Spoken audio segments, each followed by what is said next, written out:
Shalom, selamat pagi adik-adik semua. Sebelum kita memulai ibadah online, kita perhatikan panduan berikut ya. Dimohon bimbingan Papa dan Mama selama adik-adik mengikuti ibadah online. Adik-adik harus mempersiapkan diri dengan baik, serta menyediakan Alkitab dan persembahan. Adik-adik diharapkan mengikuti instruksi yang diberikan oleh kakak-kakak sekolah minggu dengan antusias. Adik-adik harus fokus dan tidak diperbolehkan melakukan kegiatan lain selama ibadah online. Selamat beribadah adik-adik semua. Tuhan Yesus memberkati. Shalom adik-adik, apa kabarnya? Dahsyat, luar biasa, yes. Kembali lagi dengan kita di ibadah online atas sekolah minggu GKP Gereja Maranatha dalam memperingati hari kematian Tuhan Yesus pada Jumat Agung, yaitu Jumat 2 April 2021 dengan tema Memandang Yesus yang tersalib. Sebelum kita memulai ibadah kita saat dulu sejenak, saat dulu dimulai. Saat dulu selesai, kita mulai ibadah kita satu lagu pujian kita dari Gereja Jemaat nomor 33, Suara Kebenaran.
semuanya, kita buka firman Tuhan dari Yohanes pasal yang ke-19 ayat 17 sampai ayat yang ke-24.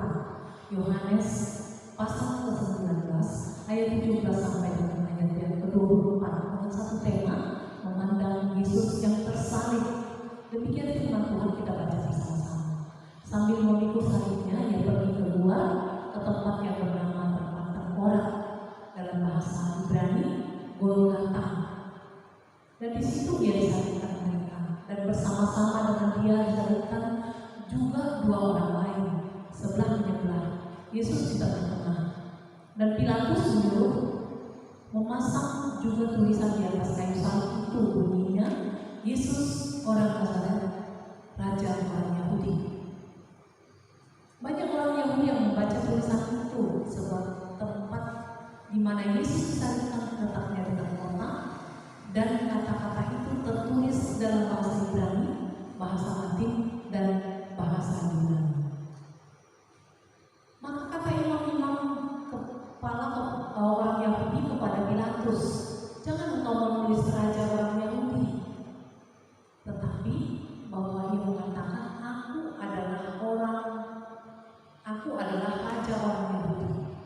Jawab Pilatus, apa yang ditulis tetap tertulis. Sesudah prajurit-prajurit itu menyalibkan Yesus, mereka mengambil pakaiannya lalu membaginya menjadi 4 bagian, untuk tiap-tiap prajurit 1 bagian, dan jubahnya juga mereka ambil. Jubah itu tidak berjahit, dari atas ke bawah hanya 1 benang. Karena itu mereka berkata kepada yang lain, janganlah kita membaginya menjadi beberapa potong, tetapi baiklah kita membuat undi untuk menentukan siapa yang mendapatnya. Demikianlah hendaknya supaya benar-benar yang ada tertulis dalam kitab suci, mereka membagi-bagi pakaian itu di antara mereka, dan mereka membuat undi atas jubahku. Hal itu telah dilakukan prajurit-prajurit itu. Sampai sedemikian firman Tuhan. Hadirin yang dikasihi Tuhan, ketika kita memperingati Jumat Agung, inilah karya Allah yang digenapinya atas kita, atas adik-adik semua, atas kakak Ida, atas semua orang yang sudah berdosa di tengah dunia ini, untuk jembatan supaya kita boleh masuk ke dalam kerajaan surga. Kalau tidak terjadi kematian Tuhan Yesus ini, maka hanya ada jurang pemisah antara Allah dengan kita. Sehingga adik-adik, Jumat Agung ini karya Allah yang terbesar di dalam kehidupan kita, yang boleh mengangkat kita dari keberdosaan kita, dari kehinaan kita, sehingga kita boleh memanggil Allah dan boleh bersekutu bersama dengan Allah. Adik-adik dikasihi Tuhan, marilah kita melihat satu animasi bagaimana kita boleh memandang kepada salib itu, memperingati penyaliban Yesus itu di salib, sehingga kita boleh diingatkan untuk tetap percaya dan beriman, karena Yesuslah yang disalibkan, sehingga dosa kita sudah ditebus dengan darah Yesus itu sendiri. Mari kita melihat cuplikan animasi. Sesudah mereka menangkap Yesus, kemudian Yesus dibawa menghadap imam besar. Lalu semua imam kepala, tua-tua dan ahli Taurat berkumpul di situ. Imam-imam kepala, malah seluruh mahkamah agama mencari kesaksian terhadap Yesus supaya ia dapat dihukum mati. Tetapi mereka tidak memperolehnya. Banyak juga orang yang mengucapkan kesaksian palsu terhadap dia, tetapi kesaksian-kesaksian itu tidak sesuai yang satu dengan yang lain. Maka imam besar bangkit berdiri di tengah-tengah sidang dan bertanya kepada Yesus, katanya, "Tidakkah engkau memberi jawab atas tuduhan-tuduhan saksi-saksi ini terhadap engkau? Apakah engkau Mesias, anak dari yang terpuji?" Jawab Yesus, "Akulah dia, dan kamu akan melihat Anak Manusia duduk di sebelah kanan yang Maha Kuasa, dan datang di tengah-tengah awan-awan di langit." Maka imam besar itu mengoyakkan pakaiannya dan berkata, "Untuk apa kita perlu saksi lagi? Kamu sudah mendengar hujatnya terhadap Allah. Bagaimana pendapat kamu?" Lalu dengan suara bulat mereka memutuskan bahwa dia harus dihukum mati. Pagi-pagi benar, mereka membelenggu Yesus, lalu membawanya dan menyerahkannya kepada Pilatus. Pilatus bertanya kepadanya, "Engkaukah Raja orang Yahudi?" Jawab Yesus, Engkau sendiri mengatakannya. "Lihatlah betapa banyaknya tuduhan mereka terhadap engkau." Tetapi Yesus sama sekali tidak menjawab lagi, sehingga Pilatus merasa heran. Pilatus menjawab mereka dan bertanya, "Apakah kamu menghendaki supaya ku bebaskan Raja orang Yahudi ini?" Maka mereka berteriak lagi, katanya, Salibkanlah dia! Lalu Pilatus berkata kepada mereka, "Tetapi kejahatan apakah yang telah dilakukannya?" namun mereka makin keras berteriak. Salibkanlah dia! Dan pada waktu itu, adalah seorang yang bernama Barabas. Mereka telah melakukan pembunuhan dalam pemberontakan. Dan oleh karena Pilatus ingin memuaskan hati orang banyak itu, ia membebaskan Barabas bagi mereka. Tetapi Yesus disesahnya, lalu diserahkannya untuk disalibkan. Mereka mengenakan jubah ungu kepadanya, menganyam sebuah mahkota duri dan menaruhnya di atas kepalanya. Kemudian mereka mulai memberi hormat kepadanya. Katanya, Salam, hai Raja orang Yahudi.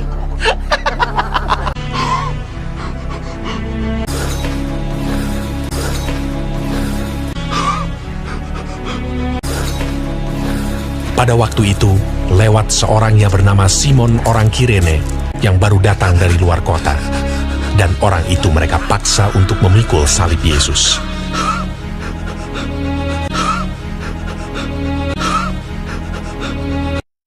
Mereka membawa Yesus ke tempat yang bernama Golgota, yang berarti tempat tengkorak.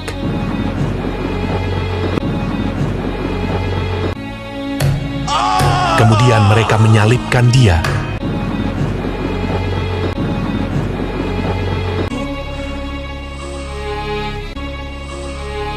Hari jam 9 ketika ia disalibkan. Orang-orang yang lewat di sana menghujat dia, dan sambil menggelengkan kepala, mereka berkata, "Hai engkau yang mau merubuhkan bait suci dan mau membangunnya kembali dalam 3 hari, turunlah dari salib itu dan selamatkan dirimu." Demikian juga imam-imam kepala bersama-sama ahli Taurat mengolok-olokkan dia di antara mereka sendiri, dan mereka berkata, Orang lain ia selamatkan, tetapi dirinya sendiri tidak dapat ia selamatkan. bersama dengan dia disalibkan 2 orang penyamun, seorang di sebelah kanannya dan seorang di sebelah kirinya. Bukankah engkau adalah Kristus? Selamatkanlah dirimu dan kami. Kita memang selayaknya dihukum, sebab kita menerima balasan yang setimpal dengan perbuatan kita. Tetapi orang ini tidak berbuat sesuatu yang salah. Yesus, ingatlah akan aku apabila engkau datang sebagai Raja. Kata Yesus kepadanya, "Aku berkata kepadamu, sesungguhnya hari ini juga engkau akan ada bersama-sama dengan aku di dalam Firdaus." Pada jam 12, kegelapan meliputi seluruh daerah itu. Dan pada jam 3, berserulah Yesus,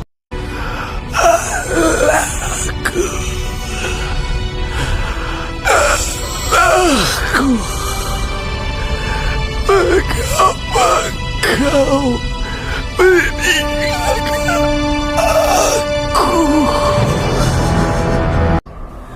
Lalu berserulah Yesus dengan suara nyaring dan menyerahkan nyawanya.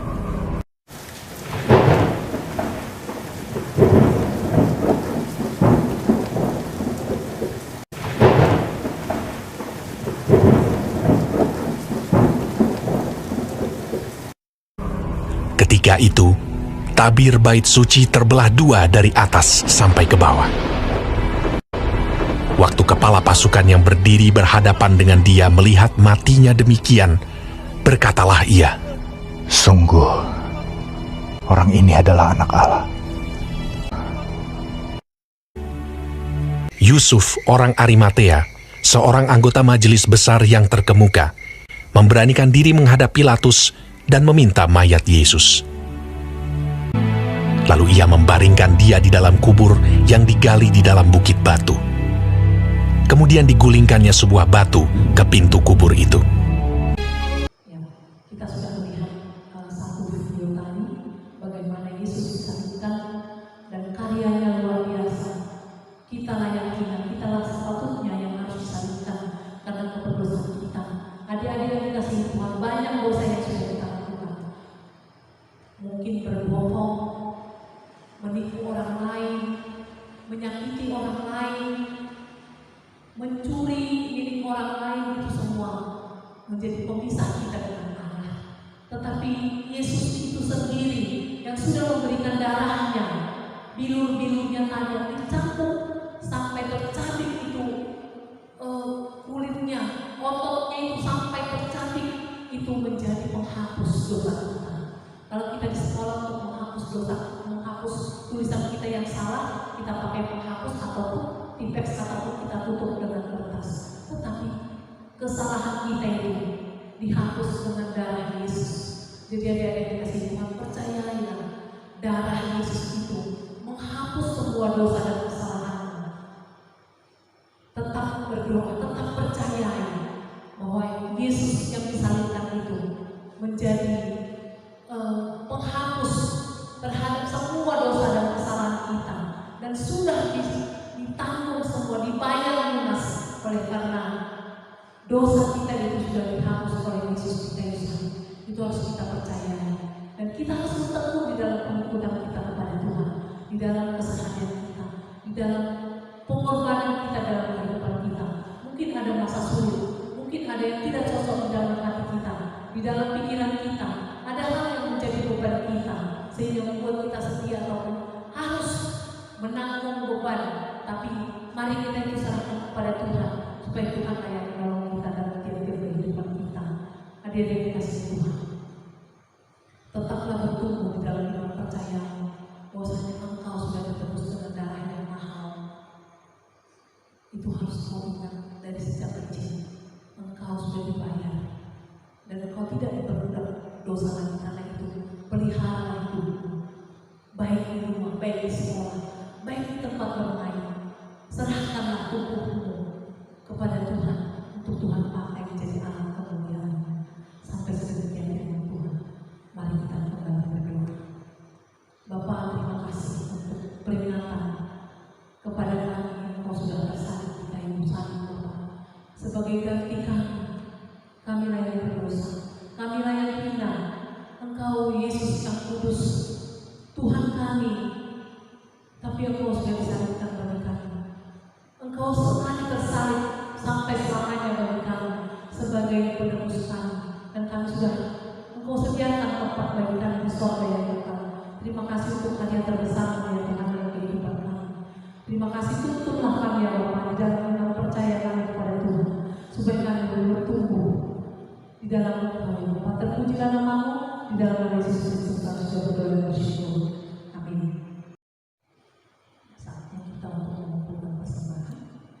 Sebagai ayat persembahan bagi kita terambil dari Ulangan 12 ayat 11. Maka ke tempat yang dipilih Tuhan Allahmu untuk membuat namanya diam di sana, haruslah kamu bawa semuanya yang kuperintahkan kepadamu, yakni korban bakaran dan korban sembelihanmu, persembahan persepuluhanmu dan persembahan khususmu, dan segala korban masalahmu yang terpilih yang kamu masakan kepada Tuhan. Demikian kita berikan persembahan kita.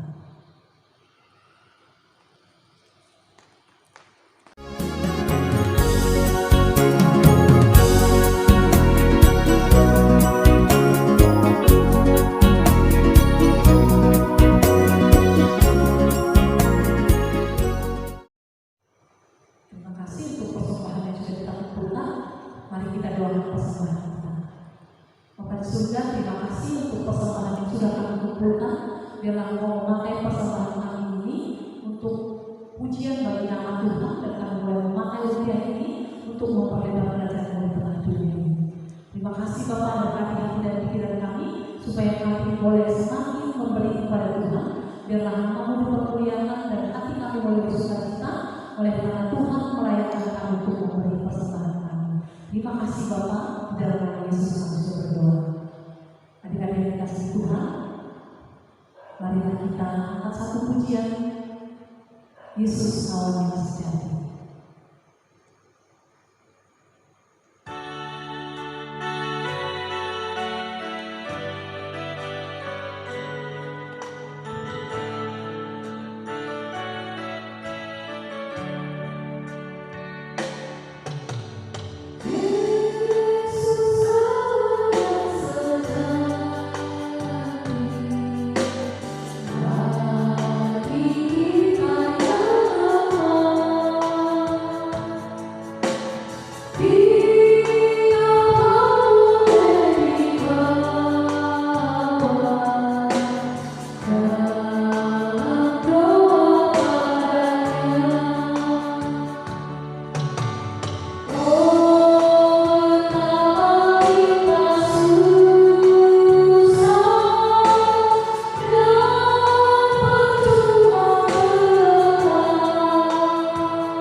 Kuasa dan kemuliaan